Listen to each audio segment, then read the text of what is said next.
So today I have the JK in the shop. I'm gonna be doing the Evo coilover kit on it. So this video is pretty much gonna be the install of that. There's gonna be a couple maintenance videos coming out soon, just because there's a couple things broken on the JK that need to be addressed before I go out wheeling again. The track bar needs to be replaced. The one of the axle seals are leaking. And if you don't know my Instagram and all that, I've been having issues with the rear locker not working, so that has to be pulled back out again and addressed.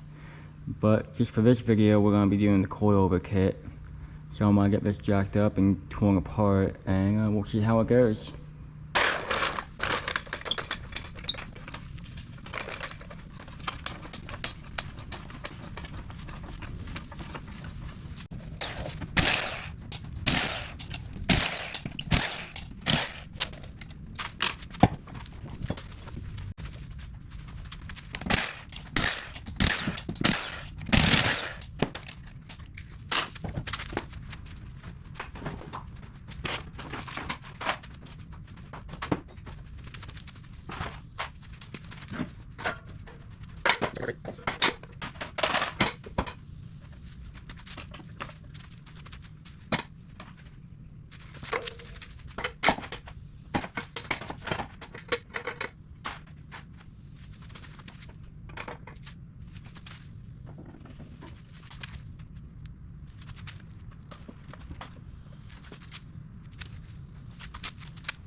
Oh, it's on the jack stands now.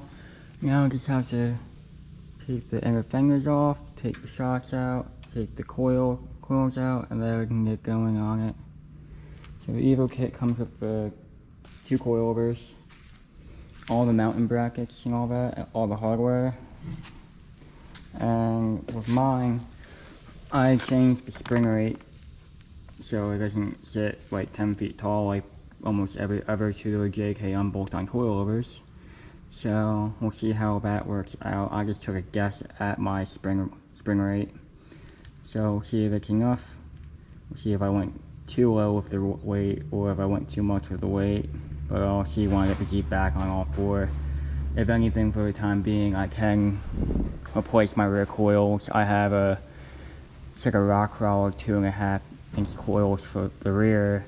I do sit a little bit higher than the metal click ones, so I should be fine if these do sit a little high. Right now I'm at about 2.5 inches lift, so my goal is about 3.5 inches.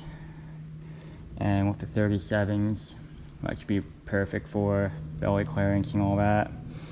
But let's get this torn apart. Alright, so we got the old coils out, we got the old shocks out. And we're about ready to start mocking up. So they come with these mounts right here. And pretty much they just go on, slide in like that, but you have to cut this plastic in the inner fender to make them fit. And obviously I have to clean up the mud that's in here too. So I'll get going on that. And it's also the same thing for the other side as well. Except you got a lot more cut on this side, including the battery box has to be cut too. So I'm gonna give you driver's side first, so I kind of have an idea how it goes together for the passenger side. And we'll go and do that real quick, and then hopefully be putting the coilovers in soon. So I have my handy dandy Harbor Freight Dremel tool, and if you saw when I was mocking it up, it kind of hits about from here over, so I'm going to cut a line from here and trim out this plastic, and that should get it to fit. So I got the driver's side all cleaned up. Well, for the most part I gotta clean up the rough edges, but that's about how much you could trim. And then this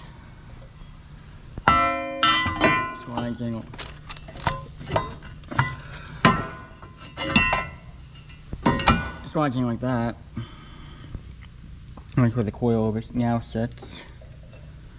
And then when you're cutting this, just be mindful of this hose right here. I moved it out of the way because you have to get pretty close to it to get this edge.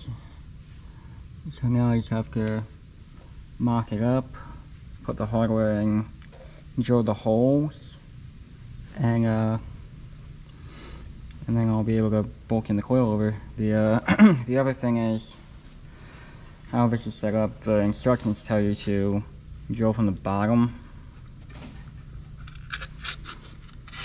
I don't need this anymore, but what you can do is there's already that hole marked there. So you can bolt it up. And I have a 90-degree drill, so I can get at least this one. This one is the bolt that goes through the line up. I'll bolt these two in. I'll drill this hole, and then I'll be able to take the backing plate, put the backing plate on, and bolt those in, and then be able to drill that hole pretty accurate, and then I should be able to bolt this all up, and obviously still have to clean the mud off of it. And then this side will be mostly done. So I had it mocked up, and I got my 2 holes that I could drill marked. You can barely see, I was able to center punch the 2 holes, one here, one here. And what kind of make my life easy is instead of having to go up and guess where the hole is, I have this tight fit drill kit that goes on and pretty much lets me make my pilot holes. So I can just hold it like that and drill the 2 pilot holes, and then I'll be able to go through the bottom with the actual size, and it'll make life a whole lot easier. Because I've seen a few videos on this, and the biggest complaint, one of the biggest complaints besides the cutting the battery box on the passenger side, is getting these holes to line up. So this is definitely going to make my life a whole lot easier. We got the coilover mount all bolted in, everything's tight, everything lined up pretty nice. That 90-degree drill that I used definitely helped out a lot. And now it's just time to put the coilover in, and then I should be done with this side. I'll move on to the other side. So I have the coilover bolted in. Everything went in pretty easy. I used the Old Man Emu BP51 mount because the Evo kit comes with a mount that outboards it, but it doesn't work with the ProRock 44. I know some people use the ProRock 44 mount and bolt these to it, but it still sits a little bit inboarded, which you're not supposed to have with the coilover. So I'm using this for now.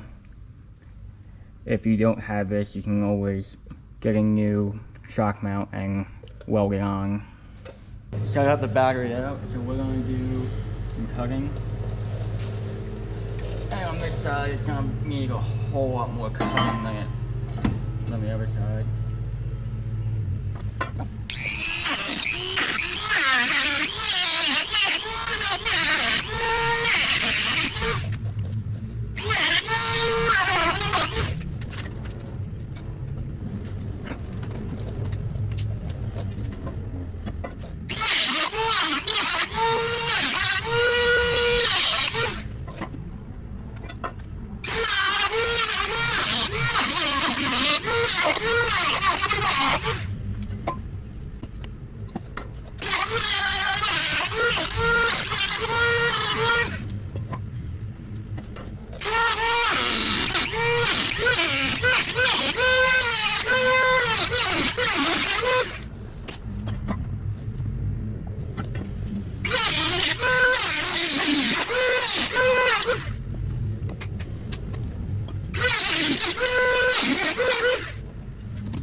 So we got the whole battery box cut out, and this fits pretty nice now. You do have to cut a decent amount of the battery box out just to make that swing.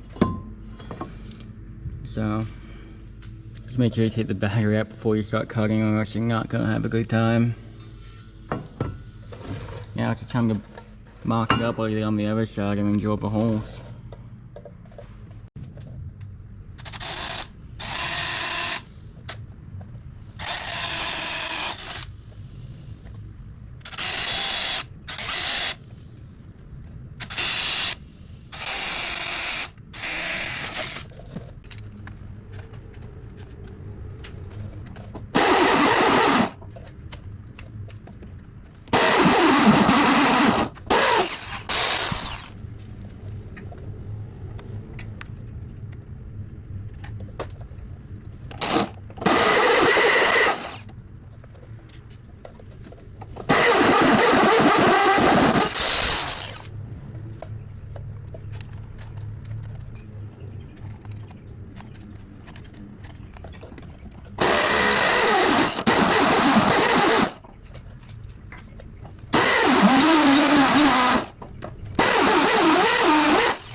And the coilovers are bolted up, and now I just have to set the preload, and that's pretty much it for the install.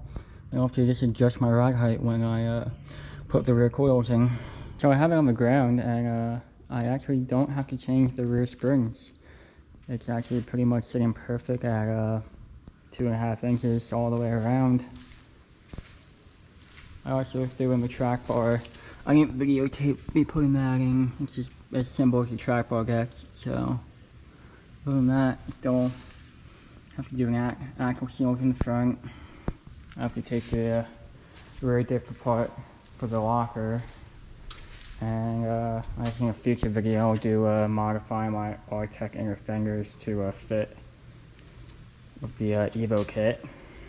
And other than that, that's pretty much it for this video. Just a reminder to, if you do this kit, make sure you take the battery out, because you cut a whole crap ton of the battery box out. Other than that, like the video, subscribe to the YouTube, and check out the Instagram. I got shirts coming on the way. Until then, I'll see you guys later.